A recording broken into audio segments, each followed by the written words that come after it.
Վանաձոր բժշկական կենտրոնից հաղորդումը ստացվեց հուլիսի 3-ին ժամը 12:20-ին։ Հայտնում էին, որ հիվանդանոց է բերվել տղամարդու դիակ, կրծքավանդակի ձախ կեսի հրազենային վնասվածքով եւ ձախ թևի քերծվածքներով։ Ոստիկանության Վանաձոր քաղաքի բազմի բաժնի քրեական հետախույզներն անմիջապես մեկնեցին հիվանդանոց, որտեղ էլ պարզեցին, որ Արմեն Մնացականյանին դիակը Վանաձորին հարակից հանդամասում գտնվող Քլորատան մոտից բժշկական կենտրոն է տեղափոխել 55-ամյա Ռոբերտ Մարտիրոսյանը Lexus Magnishի ավտոմեքենայով։ Շարունակելով միջոցառումները, քրեական հետախույզները պարզեցին ծանր հանցագործությամբ ավարտված անհեթեթ ու անիմաստ պատմության մանրամասները։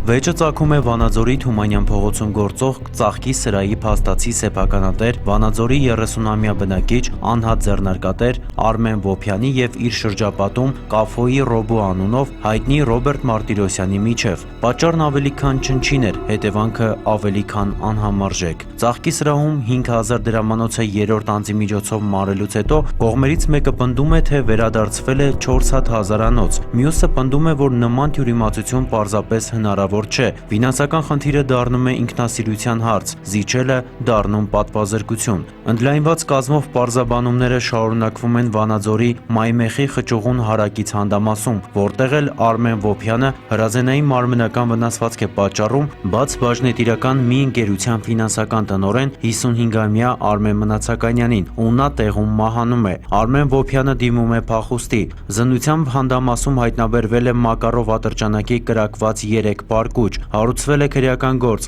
Արմեն Վոփյանի նկատմամբ հայտարարվել է հետախուզում։ Այժմ ձեռնարկվում են օպերատիվ հետախուզական միջոցառումներ Արմեն Վոփյանի եւ հանցագործության գործիքը հայտնաբերելու ուղղությամբ։ Նրա մասին տեղեկություններ ունեցողները կարող են դիմել ոստիկանության մոտակա բաժին կամ զանգահարել 102։ Տեղեկություն հայտնող անձի գաղտնիությունը երաշխավորվում է։